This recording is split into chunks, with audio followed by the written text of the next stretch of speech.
जिन्न और रानी एक रहस्यमयी कल्पनाशील और प्रेरणादायक यात्रा की कहानी बहुत समय पहले की बात है। पूर्व दिशा में एक विशाल साम्राज्य था जिसका नाम था सूर्य महल। यह साम्राज्य सोने की तरह चमकता था। यहाँ की भूमि उपजाऊ थी, नदियाँ कल कल बहती थी और लोग खुशहाल जीवन बिताते थे। इस राज्य की रानी का नाम था रानी सुरम्या। रानी सुरम्या असाधारण सौंदर्य और बुद्धिमत्ता की धनी थी। उनके लंबे काले बाल, गहरी आंखें और शांत मुस्कान पूरे महल को रोशन कर देती थी। मगर जो उन्हें सबसे अलग बनाता था वह था उनका दयालु हृदय। वह अपने प्रजाजनों की तकलीफ सुनने के लिए स्वयं गांव-गांव जाती थी। हालांकि राज्य के लोग उन्हें देवी का रूप मानते थे, लेकिन रानी के हृदय में हमेशा एक अधूरी प्यास रहती थी। यह प्यास थी सच्चे रहस्य, अम्र अद्भुत दुनिया को जानने की। उन्हें लगता था कि इस संसार से परे भी कोई ऐसी शक्ति है जो उनकी समझ से परे है। एक दिन रानी अपने सेवकों के साथ राज्य के उत्तरी जंगल में शिकार पर निकली। अचानक वह अपनी टोली से बिछड़ गई। भटके भटके वह एक अनोखी झील के किनारे पहुंची। झील का पानी नीला नहीं बल्कि गहरे बैंगनी रंग का था। उसमें से हल्की हल्की रोशनी निकल रही थी, मानो तारों ने अपना प्रतिबिंब उसमें उतार दिया हो। रानी उस झील के पास बैठ गई। अचानक पानी से एक अजीब सी गूंज सुनाई दी। रानी सुरम्या, तुम सच की तलाश में आई हो, तुम्हें जवाब मिलेगा। रानी चौंक गई। उन्होंने चारों ओर देखा लेकिन कोई नजर नहीं आया। तभी झील से अचानक धुएं की एक लहर उठी और उसके बीच से एक विशाल आकृति प्रकट हुई। यह था जिन अजराक। जिन अजराक का कद बहुत ऊंचा था। उसकी आंखें लाल अंगारों की तरह चमक रही थीं और उसके चेहरे पर रहस्यमयी मुस्कान थी। उसकी आवाज गहरी और गूंजदार थी, जैसे किसी गुफा के भीतर से आती हो। डरो मत रानी सुरम्या, उसने कहा, मैं तुम्हें नुकसान पहुंचाने नहीं आया हूँ। मैं सदियों से इस झील में बंधा हुआ हूँ। तुम ही पहली हो जिसने मेरी आवाज सुनी है। रानी का दिल तेजी से धड़क रहा था, लेकिन उनकी जिज्ञासा उनके डर पर भारी थी। तुम कौन हो? रानी ने पूछा। मैं अजराक हूँ, प्राचीन जिन। कभी मुझे आसमान के सितारों के बीच उड़ने की आजादी थी, लेकिन मेरे अभिमान के कारण मुझे इस झील में कैद कर दिया गया। अब केवल एक निडर इंसान ही मुझे आजाद कर सकता है। रानी कुछ देर चुप रही, फिर उन्होंने साहस जुटाकर पूछा, और अगर मैं तुम्हें मुक्त कर दूं तो तुम क्या करोगे? जिन्न की आंखों में एक चमक आई। What is it you desire? मैं तुम्हें वो ज्ञान दूंगा जो इंसानों के लिए असंभव है। मैं तुम्हें ऐसी ताकत दिखाऊंगा जो राजाओं सम्राटों से भी परे है। रानी के भीतर एक संघर्ष छिड़ गया। अगर वह जिन्न को मुक्त करती है तो उसका परिणाम पूरे राज्य पर पड़ सकता है, लेकिन उनके भीतर की बेचैनी, दुनिया से परे रहस्यों को जानने की उन्हें रोक भी नहीं रही थी। उन्होंने गहरी सांस ली और बोली, अजराक, अगर तुम्हारी मुक्ति से मेरे राज्य या मेरी प्रजा को कोई हानि नहीं होगी तो मैं तुम्हें मुक्त करने को तैयार हूँ। जिन्न ने गंभीर स्वर में कहा, मैं वचन देता हूँ रानी, तुम्हारी प्रजा को कोई नुकसान नहीं होगा, लेकिन तुम्हें मेरे साथ एक लंबा स्वर तय करना होगा जो तुम्हारी जिंदगी हमेशा के लिए बदल देगा। रानी ने सिर हिलाकर हामी भरी। तभी झील का पानी अचानक उफान मारने लगा। बिजली सी चमकी और झील के बीच से एक प्रकाश स्तंभ उठकर आकाश में जा पहुंचा। उसी प्रकाश में जिन्न अजराक की कैद टूट गई। वह पूरे वैभव के साथ रानी के सामने खड़ा हो गया। उसके पंख फैल गए, उसका शरीर रोशनी से दमकने लगा और उसी क्षण रानी को लगा कि अब उनकी जिंदगी एक ऐसे रहस्य में प्रवेश कर चुकी है जहां से लौटना आसान नहीं होगा। झील के किनारे जब जिन अजराक अपनी कैद से मुक्त हुआ तो पूरा जंगल हिल गया। पेड़ों की शाखाएं ऐसे झूमने लगी मानो किसी अदृश्य तूफान ने उन्हें पकड़ लिया हो। आसमान में बादल गरजने लगे, लेकिन बारिश की एक बूंद भी नहीं गिरी। रानी सुरम्या ने गहरी सांस ली। अब वह जानती थी कि उन्होंने ऐसा फैसला कर लिया है जो उनकी किस्मत हमेशा के लिए बदल देगा। अजराक ने अपने विशाल पंख समेटे और रानी की ओर झुककर बोला, रानी सुरम्या, तुमने मुझे मुक्त करके केवल एक जिन्न को आजाद नहीं किया है, तुमने अपने भाग्य के दरवाजे खोले हैं। अब मैं तुम्हारा ऋणी हूँ। मैं तुम्हें उस दुनिया में ले चलूंगा जहाँ इंसानी आंखें कभी नहीं पहुंच पाती। रानी ने हल्की मुस्कान दी, लेकिन उनके मन में हजारों सवाल थे। अगर मैं तुम्हारे साथ चलूं तो मेरा राज्य, मेरी प्रजा। अजराक ने अपनी हथेली आकाश की ओर उठाई। उसके हाथ से एक नीली रोशनी की गेंद निकली और धीरे धीरे रानी के सिर के ऊपर मंडराने लगी। जब तक यह रोशनी तुम्हारे साथ है, तुम्हारा राज्य सुरक्षित रहेगा। कोई बुराई उसकी ओर कदम नहीं बढ़ा सकेगी। रानी ने सिर हिलाकर हामी भर दी। अचानक अजराक ने अपना हाथ रानी की ओर बढ़ाया। अब आंखें बंद करो और मेरा हाथ थाम लो। रानी ने हिचकिचाकर उसका हाथ पकड़ा। उसी क्षण उन्हें लगा जैसे धरती उनके पैरों के नीचे से खिसक गई हो। उन्होंने आंखें खोली तो देखा कि वे अब जंगल में नहीं थी, बल्कि आसमान के ऊंचे बादलों के बीच उड़ रही थी। नीचे फैला पूरा राज्य सोने सा चमक रहा था। महल छोटे खिलौनों की तरह दिखाई दे रहे थे। नदियां चांदी की लकीरों जैसी लग रही थी। रानी की आंखों में आश्चर्य झलक उठा। मैंने कभी सोचा भी नहीं था कि दुनिया इतनी खूबसूरत दिख सकती है। अजराक मुस्कुराया, यह तो बस शुरुआत है रानी, असली रहस्य अभी आगे है। कुछ ही देर में वे बादलों के बीच से निकलकर एक अजीब सी जगह पहुंचे। वहां हवा ठहरी हुई थी, जैसे समय थम गया हो। चारों ओर तैरते हुए पत्थर के टुकड़े थे जिन पर अजीब लिपि खुदी हुई थी। बीचों बीच एक विशाल दरवाजा खड़ा था, न लकड़ी का न पत्थर का, बल्कि शुद्ध रोशनी से बना हुआ। रानी ने विस्मित होकर पूछा, यह कहाँ है? यह दरवाजा कहाँ जाता है? अजराक ने गंभीर स्वर में उत्तर दिया, यह आलम गैब का दरवाजा है, इंसानी दुनिया और जिन्हों की दुनिया के बीच का रास्ता। इसके पार वह रहस्य है जो तुम्हें शक्ति भी देगा और परीक्षा भी लेगा। रानी ने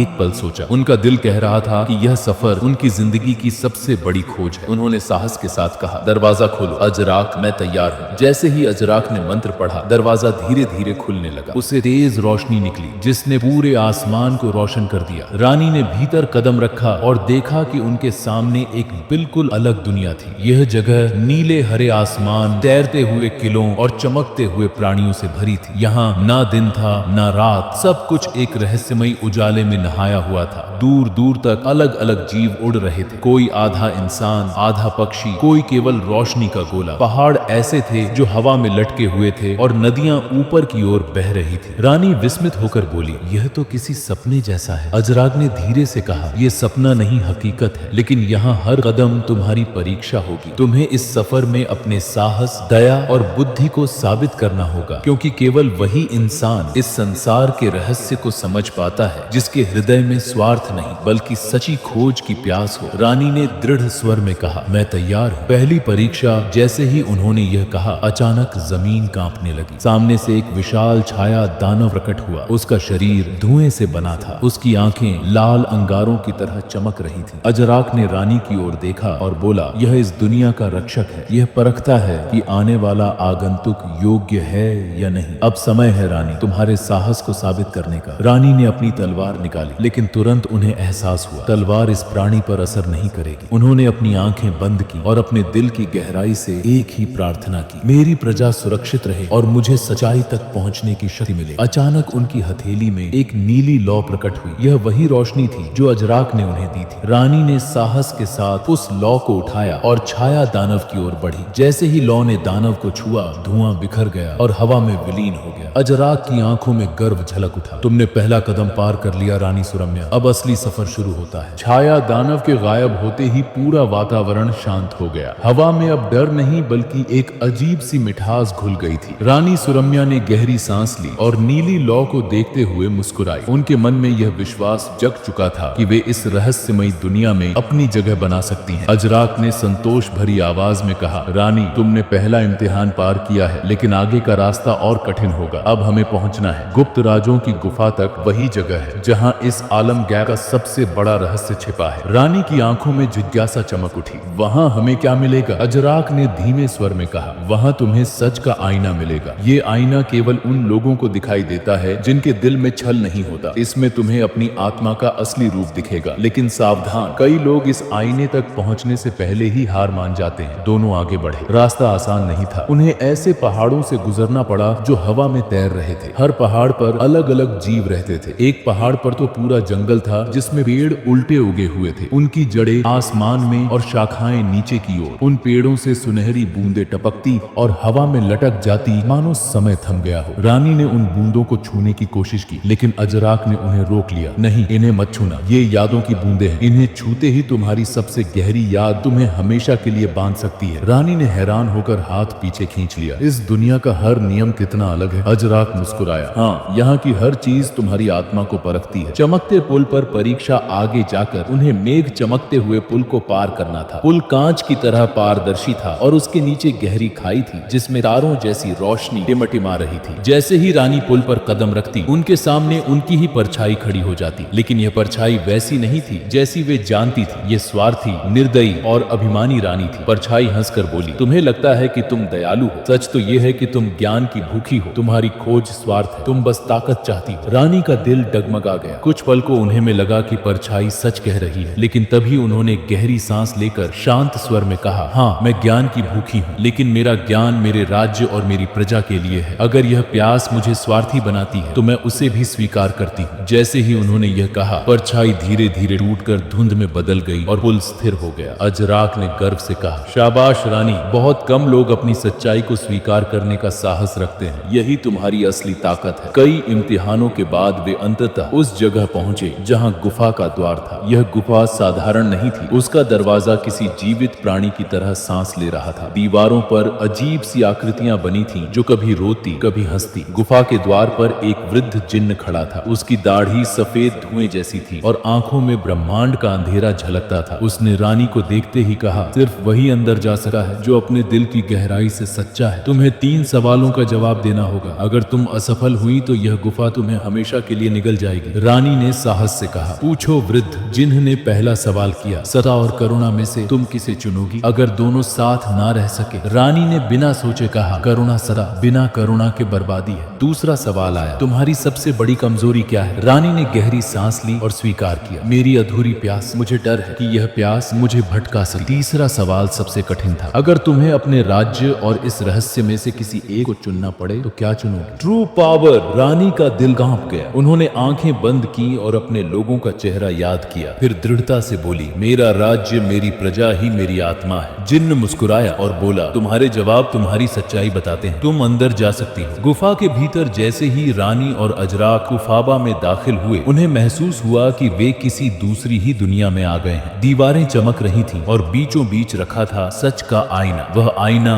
ना सोने का था ना चांदी का, बल्कि पारदर्शी और अनंत गहराई वाला। उसमें देखने पर केवल चेहरा नहीं बल्कि आत्मा का असली रूप दिखता था। रानी ने गहरी सांस ली और धीरे धीरे आईने में झांकने लगी और उसी क्षण उन्होंने कुछ ऐसा देखा जिसने उनके दिल को हिला दिया। रानी सुरम्या धीरे धीरे सच के आईने के सामने खड़ी हुई। गुफा का वातावरण शांत था, लेकिन उनके दिल की धड़कन इतनी तेज थी कि मानो पूरी गुफा सुन सकती हो। अजराक थोड़ा पीछे हट गया। उसने धीमे स्वर में कहा, रानी याद रखना, ये आईना सिर्फ सच दिखाता है, चाहे वह कितना भी कड़वा क्यों ना हो। रानी ने गहरी सांस ली और आईने में झांका। पहले तो उन्हें अपना प्रतिबिंब दिखा, वही चेहरा वही मुस्कान। लेकिन जैसे ही आईने की गहराई में रोशनी घूमी, दृश्य बदलने लगे। रानी ने देखा कि वे एक विशाल महल में खड़ी है। महल सोने और हीरे से बना है, चारों ओर चकाचौंध है, मगर महल पूरी तरह खाली है। न सेवक, न प्रजा, न कोई साथी। वह अकेली थी। उनके हंट कांप उठे। क्या यह मेरा भविष्य है? आईने से आवाज आई, सदा और वैभव के शिखर पर अक्सर इंसान अकेला हो जाता है। रानी ने आंसू रोकते हुए कहा, अगर मुझे ज्ञान और शक्ति मिलती है लेकिन मेरी प्रजा ना रहे तो वह शक्ति निरर्थक है। अब आईने में एक और दृश्य उभरा। पूरा सूर्य महल राज्य जल रहा था। घर खाक हो चुके थे, लोग चीख रहे थे और आकाश धुएं से ढका हुआ था। रानी चिल्लाई, नहीं, यह मेरा राज्य है, ये क्यों जल रहा है? आईना बोला, यह वह परिणाम है अगर तुम्हारी प्यास तुम्हें गलत राह पर ले जाए। आप उठी। उन्होंने अपने सीने पर हाथ रखा। नहीं, मैं ऐसा कभी नहीं होने दूंगी। मैं अपने राज्य को बचाऊंगी, चाहे इसकी कोई भी कीमत क्यों ना चुकानी पड़े। अचानक आईने में एक और दृश्य आया। रानी ने खुद को देखा, लेकिन उनके साथ अजराक खड़ा था, मगर यह अजराक वैसा नहीं था जैसा अब भी है। उसकी आंखों में अंधेरा था और उसके पीछे परछाइयों का तूफान घूम रहा था। रानी की आंखें फैल गईं। इसका क्या मतलब है? क्या अजराक? आईना बोला, हर जिन्न के भीतर 2 रूप होते हैं, एक उजाला और एक अंधेरा। तुम्हें तय करना होगा कि तुम किस अजराक पर भरोसा करोगी। रानी ने कांपते स्वर में कहा, तो इसका मतलब यह सब्र सिर्फ मेरी नहीं, अजरा की भी परीक्षा है। रानी पीछे मुड़ी। अजरा खामोशी से खड़ा था, लेकिन उसकी आंखों में हल्की बेचैनी थी। उसने धीमे स्वर में कहा, तुमने आईने में क्या देखा? रानी ने कुछ पल सोचा, क्या उन्हें सब बता देना चाहिए? फिर उन्होंने शांत स्वर में कहा, मैंने देखा कि मेरा राज्य खतरे में पड़ सकता है, और यह भी कि तुम्हारे भीतर एक छाया है। अजराक ने गहरी सांस ली। हाँ, यह सच है, मैं कभी अंधेरे की राह पर था। मेरे अभिमान ने ही मुझे कैद कर दिया था, लेकिन रानी तुम्हें यकीन करना होगा, मैं अब बदलना चाहता हूँ। रानी ने उसकी आंखों में झांक कर कहा, तुम मुझे यह साबित करो, मुझे दिखाओ कि तुम्हारे भीतर का उजाला अंधेरे से ज्यादा मजबूत है। रानी आईने से पीछे हटने लगी। गुफा की दीवारों पर लिखी आकृतियां चमकने लगी। वृद्धि की आवाज गूंजी, रानी सुरम्या, तुमने सच का सामना किया, लेकिन याद रखो, भविष्य पत्थर पर लिखा नहीं होता। तुम्हारे हर फैसले से यह बदल सकता है। रानी ने सिर झुकाकर कहा, तो मैं ऐसा भविष्य लिखूंगी जहां मेरा राज्य सुरक्षित हो और अंधेरा हार जाए। आईना धीरे धीरे गायब हो गया। उसकी जगह एक चांदी की चाबी प्रकट हुई। वृद्ध जिन्ह बोला, ये चाबी तुम्हें अगली मंजिल तक ले जाएगी, भाग्य के दरवाजे तक, लेकिन सावधान, वहां हर सच का उत्तर तुम्हें खुद देना होगा। रानी और अजरा गुफा से बाहर निकले। बाहर का आसमान अब और भी रहस्यमयी लग रहा था। रानी के मन में अभी भी आईने के दृश्य घूम रहे थे, अकेलापन, जलता हुआ राज्य और अंधेरे वाला अजरा। उन्होंने धीरे से कहा, अजराक, अगर कभी मुझे लगे कि तुम अंधेरे की ओर लौट रहे हो तो मैं तुम्हारे खिलाफ खड़ी हो जाऊंगी। अजराक ने बिना हिचके कहा, और अगर मैं अंधेरे की ओर बढ़ा तो यही मेरा सबसे बड़ा उद्धार होगा। दोनों की नजरें मिली। अब उनके बीच एक अटूट भरोसा भी था और एक छिपा डर भी। गुप्त गुफाघा से बाहर आने के बाद रानी सुरम्या और अजराक ने एक लंबी चुप्पी साझा की। आईने में दिखे दृश्य अब भी रानी के दिल में गूंज रहे रहे थे। खाली महल जलता हुआ, राज्य और अंधेरे से घिरा हुआ अजराक, लेकिन उनके हाथ में अब एक नई चांदी की चाबी थी। वह चाबी हल्की हल्की नीली रोशनी फैला रही थी, मानो रास्ता खुद दिखाना चाहती हो। दोनों उस रोशनी का पीछा करते हुए आगे बढ़े। यह रास्ता किसी सामान्य जगह की ओर नहीं जा रहा था। हवा भारी लगने लगी, मानो उनके कदमों के साथ पूरा आकाश हिल रहा हो। कुछ देर बाद वे एक विशाल घाटी में पहुंचे। घाटी की दीवारों पर लाखों तारे चमक रहे थे, जैसे पूरी आकाश गंगा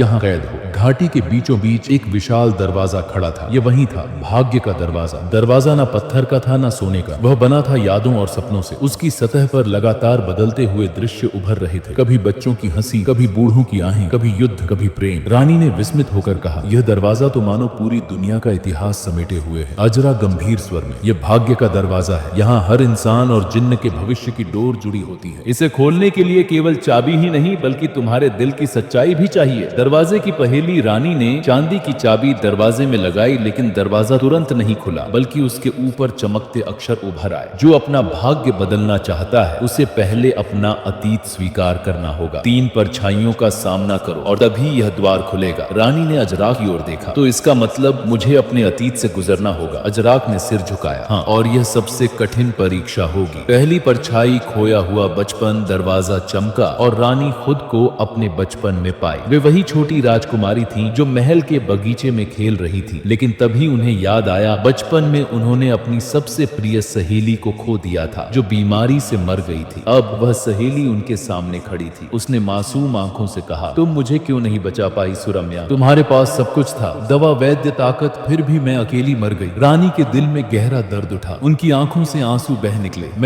मैं अपार, मैं असहाय थी, मेरी शक्ति भी उस समय व्यर्थ थी, लेकिन आज भी तुम्हारी याद मुझे सिखाती है कि हर इंसान अमूल्य है और मैं किसी को खोना नहीं चाहती। सहेली मुस्कुराई और धीरे धीरे रोशनी में विलीन हो गई। दूसरी परछाई, राजगद्दी का बोझ। अगले ही पल रानी ने खुद को उस दिन में पाया जब उन्होंने अपने पिता की मृत्यु के बाद गद्दी संभाली थी। सभा में सब उन्हें प्रणाम कर रहे थे, लेकिन उनके मन में डर था, क्या मैं सच में इतनी ताकतवर हूँ कि पूरे राज्य को संभाल सकूं? अब उनकी वही परछाई सामने खड़ी थी, डरी हुई, कांपती हुई रानी। वह बीप बीप हो बोली, तुम हमेशा खुद को मजबूत दिखाती हो, लेकिन सच तो ये है कि तुम्हें डर लगता है कि एक दिन तुम असफल हो जाओगी। रानी ने कांपते हुए परछाई का हाथ थामा। हाँ, मुझे डर लगा है, लेकिन डरना कमजोरी नहीं है। यह मुझे याद दिलाता है कि मुझे और मेहनत करनी है और अपनी प्रजा का सच्चा सहारा बनना है। परछाई मुस्कुराई और गायब हो गई। तीसरी परछाई, भविष्य की लालसा। अब आखिरी परछाई सामने आई। यह वही रूप था जो आईने में दिखा था, सदा और ज्ञान की भूखी रानी। उसकी आंखों में चमक थी और वो बोली, मान लो सुरम्या, तुम ये सब इसलिए कर रही हो क्योंकि तुम ताकत चाहती हो। तुम्हारी प्रजा का नाम तो बस बहाना है। रानी का दिल जोर से धड़का। उन्होंने गहरी सांस ली और शांत स्वर में कहा, हाँ, मेरे भीतर ज्ञान की प्यास है, लेकिन यह प्यास मेरे अकेले के लिए नहीं है, यह मेरी प्रजा के लिए है। अगर मैं स्वार्थी होती तो शायद अपने महल में ही रह जाती। मैं यहाँ तक इसीलिए आई हूँ क्योंकि मैं सच जानना चाहती हूँ, ताकि मेरी दुनिया बेहतर हो सके। परछाई ने कुछ पल रानी की ओर देखा, फिर सिर झुकाकर विलीन हो गई। दरवाजा खुलता है। जैसे ही तीनों परछाइयां गायब हुई, दरवाजा तेज रोशनी से चमक उठा। गड़गड़ाहट के साथ वह खुलने लगा। दरवाजे के पार एक और भी अद्भुत जगह थी, एक अनंत आकाश जहाँ समय की नदियां बह रही थी और हर बूंद में किसी का भविष्य चमक रहा था। अजराक ने विस्मय से कहा, यह है भाग्य का लोक। यहाँ वह रहस्य है जो ना इंसानों ने देखा ना जिन्होंने, लेकिन याद रखो,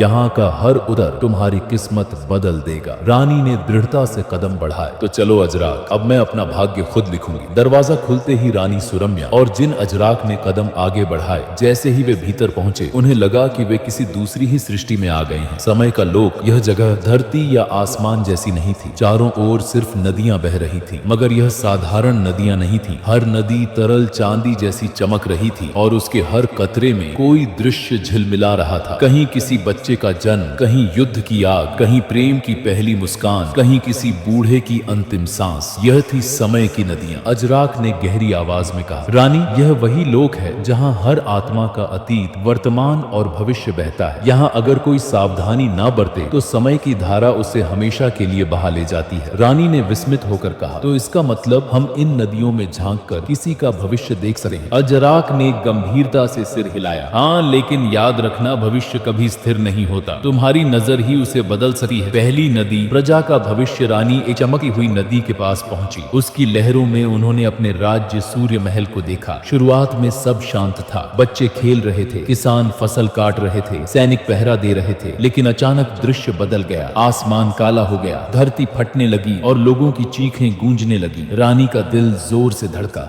यह तो विनाश है, अजराक ने धीमे स्वर में कहा। यह वह भविष्य है अगर तुम अपने रास्ते से भटक जाओ। रानी ने दृढ़ अदृढ़ आवाज में कहा, नहीं, मैं ऐसा कभी नहीं होने दूंगी। मैं अपने राज्य को बचाने के लिए हर बलिदान दूंगी। दूसरी नदी, अजराक का भविष्य। फिर वे दूसरी नदी के पास पहुंचे। इसमें अजराक का अतीत और भविष्य बह रहा था। रानी ने देखा, अजराक अभी स्वर्गीय जिनों में सबसे शक्तिशाली था। वह सितारों के बीच उड़ता था, लेकिन धीरे धीरे उसके भीतर अभिमान आ गया। वह सोचने लगा कि कोई उससे बड़ा नहीं है और यही अभिमान उसे इस लोक से गिराकर कैद में ले आया। फिर दृश्य भविष्य की ओर बढ़ा। एक तरफ अजराक रानी के साथ खड़ा है, राज्य की रक्षा कर रहा है। दूसरी तरफ वही अजराक अंधेरे में डूबा हुआ है और पूरी दुनिया पर छाया बनकर छा गया है। रानी ने चुपचाप उसकी ओर देखा। तो यह सच है, तुम्हारे दो भविष्य हैं। तुम या तो मेरे साथी बनोगे या मेरे सबसे बड़े दुश्मन। अजराक ने गंभीर स्वर में कहा, और यह चुनाव सिर्फ मेरा नहीं, तुम्हारा भी होगा। तुम्हारा भरोसा मुझे बचा सका है या तुम्हारा अविश्वास मुझे अंधेरे में धकेल सका है। तीसरी नदी, रानी का भाग्य। अंत में वे तीसरी नदी के पास पहुंचे। यह नदी सबसे चमकीली थी, उसमें खुद रानी का भविष्य बह रहा। रानी ने देखा, वे एक दिन संपूर्ण साम्राज्य की अधीश्वरी बनेंगी। उनकी प्रजा उन्हें देवता मानकर पूजेगी। लेकिन फिर दृश्य बदल गया। वही रानी अकेलेपन में बैठी है, उनके चारों ओर सिर्फ सन्नाटा है। फिर एक और दृश्य आया। रानी एक युद्ध भूमि में खड़ी है, उनके चारों